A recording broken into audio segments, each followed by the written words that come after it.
Salve, salve pessoal, sejam todos bem-vindos de volta ao canal. Para quem não me conhece, eu sou Douglas Demoliner e vamos a partir de agora atualizar as principais informações do Internacional. Então já deixa teu like, ativa as notificações, compartilha o conteúdo e se inscreve no canal. Bora me ajudar a chegar na marca dos 10 mil inscritos até o final do Campeonato Gaúcho. Gente, vamos falar sobre o Inter, que está em deslocamento nesse momento até Bagé, onde vai enfrentar a equipe do Guarani pela estreia do Campeonato Gaúcho. Partida às 7 da noite desta quarta-feira. Técnico Roger Machado comandou a última atividade no CT Parque Gigante com portões fechados e mantém as principais dúvidas, os principais mistérios.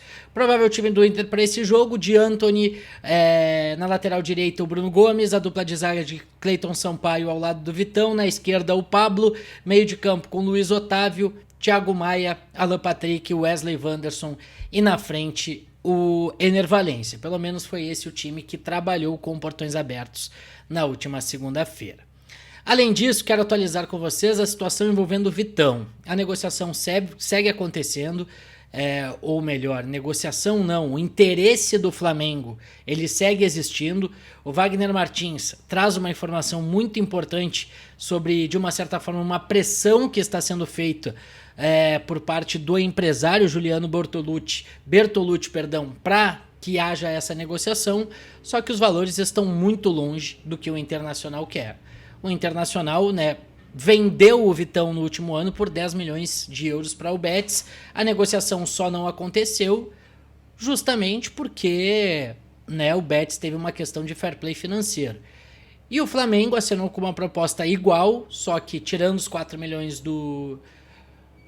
da dívida que o Inter tem pelo Thiago Maia, mais 6 milhões parcelado em 3 vezes, 3 milhões, depois 2 parcelas de 1,5 milhão. Depois houve uma informação, que também veio do centro do país, de que essa proposta teria sido aumentada em 1 milhão de euros, e o Inter já deixou bem claro que por esses valores não vai negociar. E o Flamengo, através das informações dos setoristas do Clube Carioca, trazem que a ideia do Flamengo é não aumentar mais a oferta e vai esperar que o Vitão force a barra para deixar o Internacional, e aí vem em cima um monte de repercussão, um monte de comentário de setoristas, do Mauro César, por exemplo, do Vene Casagrande, enfim, de outros setoristas ou comentaristas identificados com o Flamengo ou que cobrem o Flamengo, que acabam utilizando a questão da dívida, que é de 700 mil e não de 4 milhões, porque foram 3 parcelas que o Internacional atrasou, mas eles utilizam esse número de 4 milhões de atraso, como se o Inter só devesse, só o Inter devesse no futebol brasileiro. Isso acabou me motivando a fazer esse vídeo, pessoal, porque, o Inter vai jogar nessa quarta, tem essa estreia. As principais informações, a gente vem atualizando no canal todos os dias. As principais nesse momento são em relação ao Vitão, que está justamente nesse imbróglio que eu acabei de citar, e tem a questão do Rômulo, que ainda não está confirmada a venda, mas é uma negociação que está em andamento do Rômulo com o Tigres. Então eu queria trocar uma ideia com vocês para falar sobre uma coisa que tem me incomodado bastante, gente. Justamente essa forma ou essa narrativa que está se criando, seja por comentaristas, analistas, que são contra o Internacional ou que torcem contra o Inter e que de uma certa forma ou torcem para os seus clubes, no caso do Flamengo nessa situação, de tentar taxar o Inter como um clube mais devedor ou como um clube caloteiro no futebol brasileiro.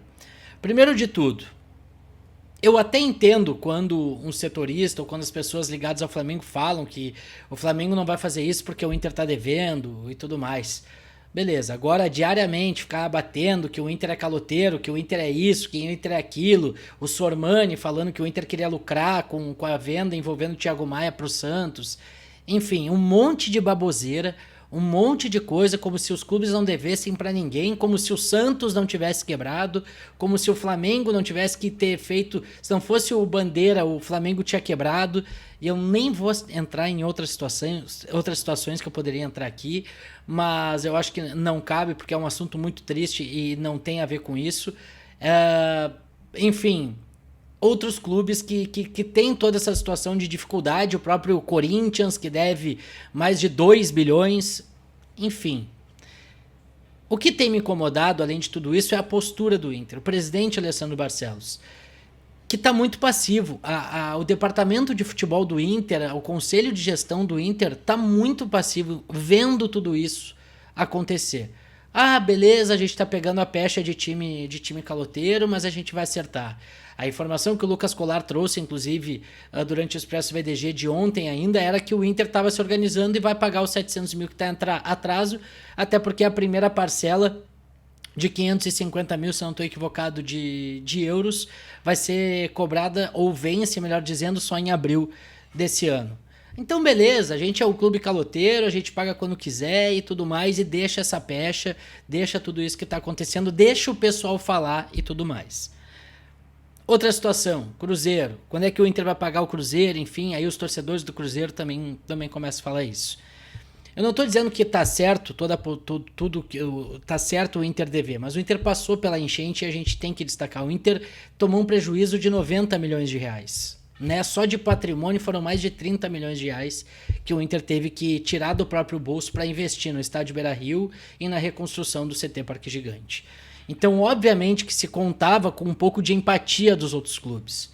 Ah, houve uma renegociação? Não houve renegociação, as parcelas já estavam postas no início da negociação, não teve nada a ver com o Flamengo abriu mão. Não abriu mão, tanto que está enchendo o saco e está, de uma certa forma, fazendo com que, vazando informações para que os setoristas acabem pressionando o Inter.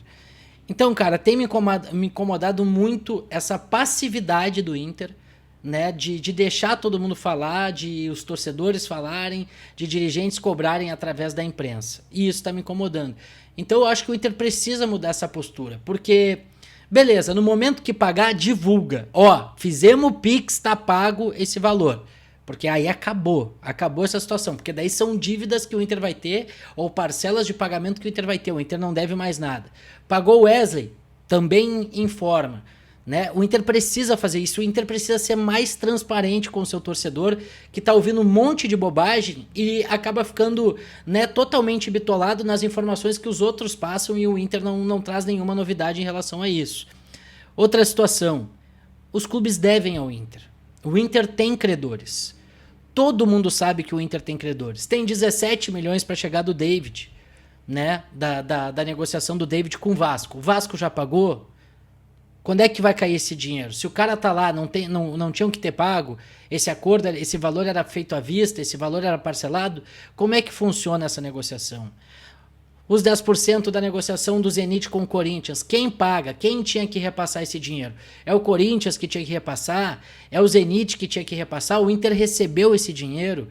Quais os outros clubes que ainda devem para o Inter, né, de outras negociações, de outras transações, de empréstimos, né, de valores que o Inter tem a ver? O Inter precisa começar também a se mostrar e colocar que tem um monte de clube que deve para o Inter e que talvez esse dinheiro pudesse ser utilizado para pagar essas parcelas. Ou, por exemplo, entra o dinheiro do David, o Inter quita o Wesley e quita as parcelas em atraso do Thiago Maia. Cara, tá faltando transparência, tá faltando, não sei se é coragem, não sei o que tá faltando. Eu sei que tá faltando para o Internacional aparecer mais e falar mais sobre essa situação.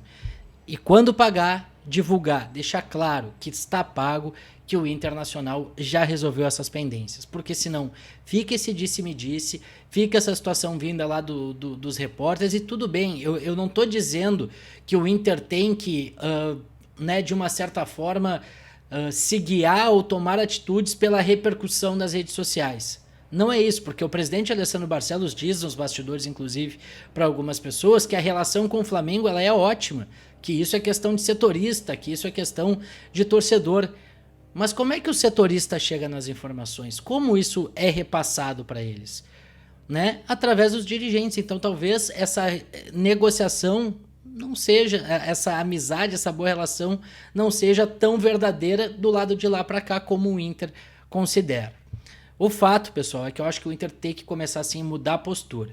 Ficou um vídeo um pouco mais de opinião, mas tá ali a atualização das informações ali no começo do vídeo e a gente volta, né, a qualquer momento com mais destaques do Colorado, principalmente porque agora vamos para dentro porque vai começar o campeonato gaúcho. E eu quero saber de vocês, rapaziada. Deixa nos comentários o que vocês acham dessa postura, sobre tudo isso que tá acontecendo. Quero saber, cara. Deixa o teu comentário, deixa a tua opinião, que é muito importante.